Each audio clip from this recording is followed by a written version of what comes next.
Hi guys, welcome back to my channel incredible lifestyle. कैसे हैं आप सब? आई होप कि सब खैरियत से होंगे। आज मैं आप लोगों के साथ शेयर करने वाली हूँ एक बहुत ही अच्छा सा तरीका बची हुई रोटी को इस्तेमाल में लाने का। बाज़ दफ़ा ऐसा होता है कि हम दोपहर में खाना बनाते हैं और रोटियाँ हमारी बच जाती हैं, तो मेरे साथ भी ऐसा ही हुआ है। यहाँ पर मेरे पास 2 रोटियाँ हैं जिसके मैं कटलेट्स तैयार करूँगी। और इसके लिए मैंने रोटियों को इस तरह से बिल्कुल हाथ से ही छोटा छोटा काट कर ब्लेंडर में डाल लिया है। बिल्कुल रफली मैंने इसको टुकड़ों में काट कर ब्लेंडर में डालकर अच्छी तरह से ब्लेंड कर लिया है। यहाँ पर आप देख लीजिए ये ब्लेंड हो गई है और बिल्कुल ये पाउडर नहीं बना है, इस तरह से कुछ दरदरा सा है और इसी तरह का हमें चाहिए। तो अब हम इसमें बाकी के अज्जा शामिल करेंगे, जिसमें सबसे पहले तो मैंने यहाँ पर 1 कप गाजर ली है जो कि मैंने कद्दूकश कर ली हुई थी। 1 दरमियाने साइज़ की प्याज ली है जिसको बारीक बारीक काट लिया है। इसके अलावा मैंने यहाँ पर 2 दरमियाने साइज़ के आलू लिए हैं जिनको मैंने उबाल कर इस तरह से मैश कर लिया हुआ है। 2 से 3 हरी मिर्चें हैं, इसको भी बारीक कट कर लिया है। इसके अलावा मैंने 1 चाय का चम्मच नमक लिया है। आधी चाय की चम्मच मैंने रेड चिली फ्लेक्स हैं, ये यहाँ पर कुटी हुई लाल मिर्चें इस्तेमाल की हैं।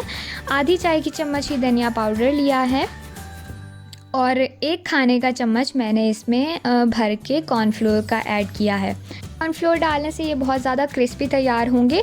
और आखिर में हरा धनिया डालकर मैं इन सारी चीज़ों को अच्छी तरह से मिक्स कर लूँगी।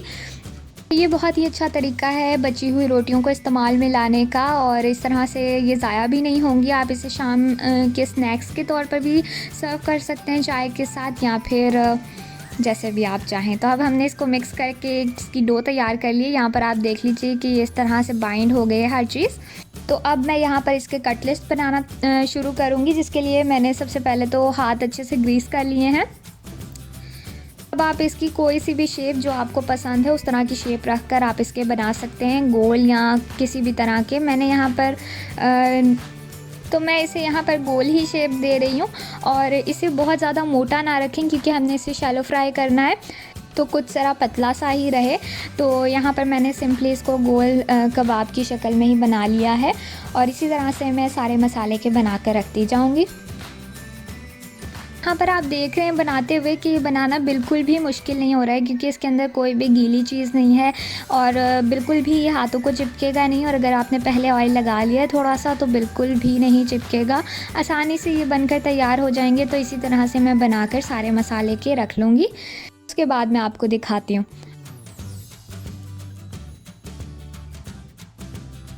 तो यहाँ पर आप देख लीजिए कि सारे मसाले के मैंने बना कर रख लिए हैं कटलेट्स।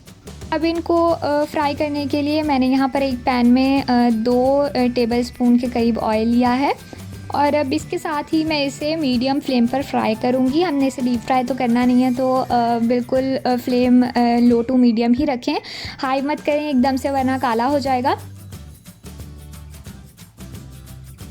1 से 2 मिनट के बाद हम इसकी साइड चेंज कर लेंगे। तो ये आपने देखा कि कितनी आसानी से बन गए और बहुत हेल्दी हैं। अगर आपके बच्चे रोटी नहीं खा रहे हैं या फिर आप उन्हें लंच में कुछ बना कर देना चाहते हैं अच्छा सा, तो फिर आप उसके लिए ये ज़रूर बना सकते हैं क्योंकि इसमें हमने रोटी और सब्ज़ियां ही इस्तेमाल की हैं। तो आप इसे एग्जैक्टली रोटी की तौर पर भी खा सकते हैं या खिला सकते हैं।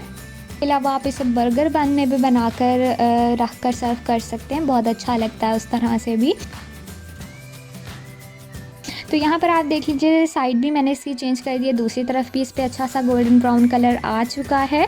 अब मैं इसे निकाल लूँगी। यहाँ पर हमारे कटलेट्स बनकर जो हैं वो रेडी हो चुके हैं।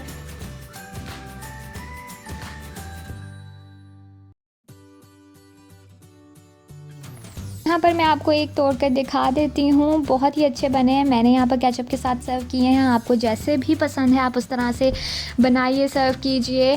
अब आपकी रोटी बिल्कुल ज़ाया नहीं होगी। तो ज़रूर इसे बनाइएगा, ट्राई कीजिए और फिर मुझे कमेंट करके बताइए कि आपका कैसा बना है। वीडियो पसंद आई हो या हेल्पफुल रही हो तो लाइक शेयर एंड चैनल को सब्सक्राइब ज़रूर कीजिए। मिलती हूँ आपसे नेक्स्ट वीडियो में। Till then bye bye.